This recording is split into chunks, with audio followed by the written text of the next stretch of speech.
والصلاة والسلام على رسوله الكريم سيدنا محمد وعلى آله وصحبه أجمعين. I want to go back to something I mentioned a few nights ago, and that was that the Quran should be recited and not read,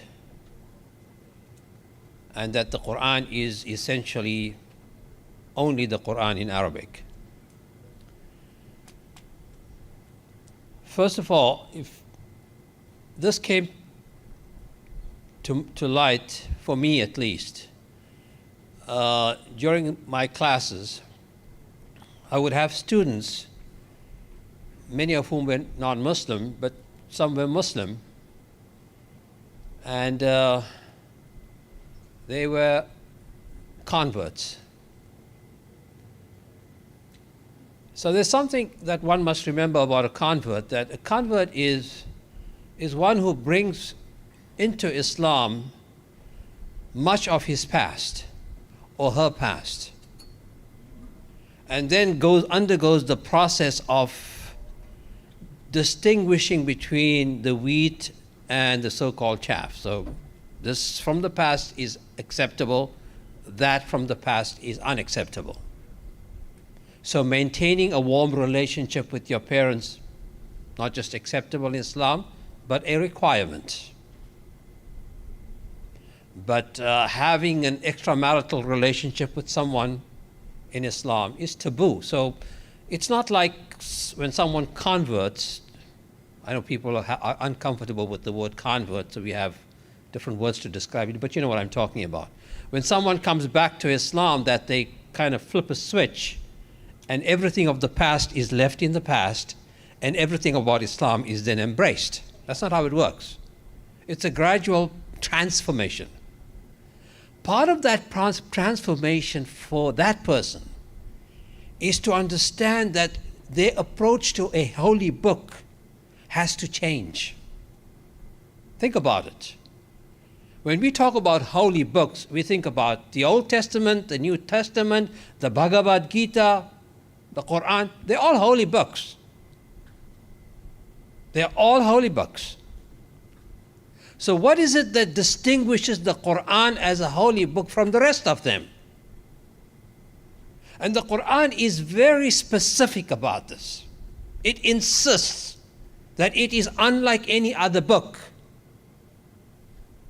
It is inna nahnu nazzalna dhikra wa inna lahu lahafidhun.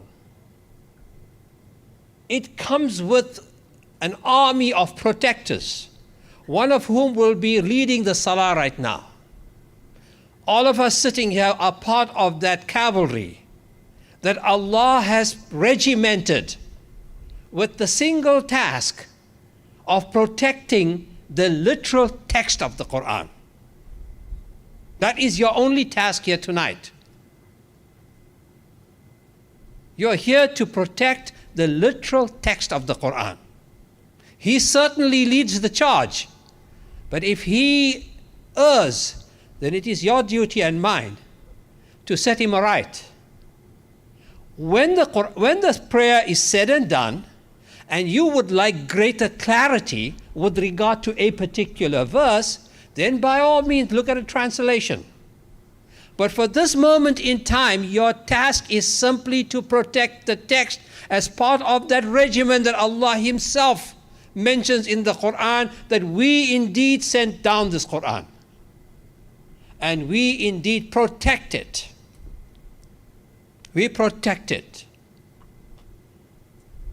The Bible is a holy book, and it is given much reverence.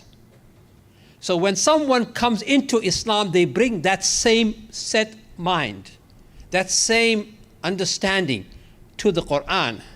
And the translation therefore becomes what? Holy for them as well.